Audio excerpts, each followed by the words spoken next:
Dobrý deň, volám sa Vladimír Kudla a už dlhšie sa venujem osobnému rozvoju. Chcel by som tu pridávať viacej príspevkov, ktoré by som si, vlastne, malo by to byť pre vlastnú potrebu, ale môžete to kľudne aj pozrieť, ak chcete.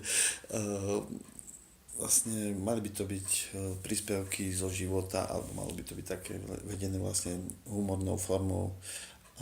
Ja si myslím, že celkom vás to pobaví, občas si aj zaplačete, ale nie, no. Tak prvý príspevok by som sa chcel venovať šťastiu. Vlastne, čo je to šťastie podľa mňa a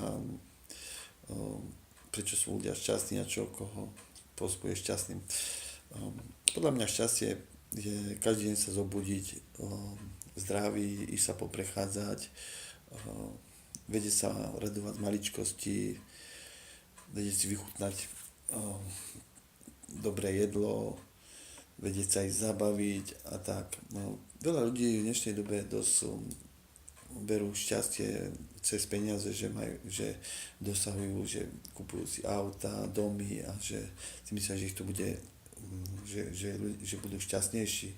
A to je taká nekonečná dráha, lebo človek si povie, keby ma to, tak budem šťastný a potom dosiahne to a zase si chvíľu je šťastný a zase to chce a potom zase to dosiahne a zistí, že je chvíľu šťastný, možno 3 dní a potom čo a zase sa vráti do toho istého, že zase je nešťastný. A to je také naháňanie sa za niečím, že fakt to robia veľa ľudia chybu, že sa za niečím naháňajú a si myslím, podľa mňa je šťastie v tom vnútornom vyrovnaní. Keď je človek vnútorne vyrovnaný, tak sa dokáže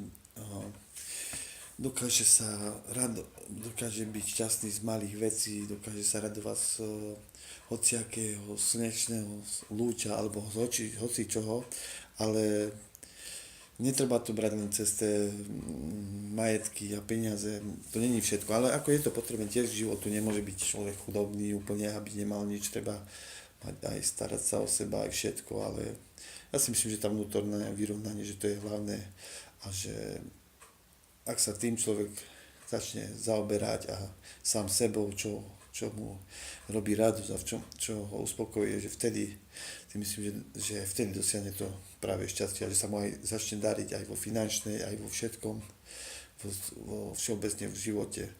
Ale ak sa zameria len čisto len na tie peniaze a nebude v inej forme, inde hľadať šťastie, tak to je veľmi zlé a si myslím, že v tom robia veľa ľudia chybu a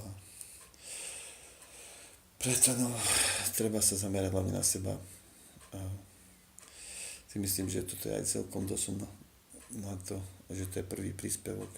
Celkom dosť som pokecal. Dobre, kamoši, tak to ukončím. Majte sa, prajem pekný deň.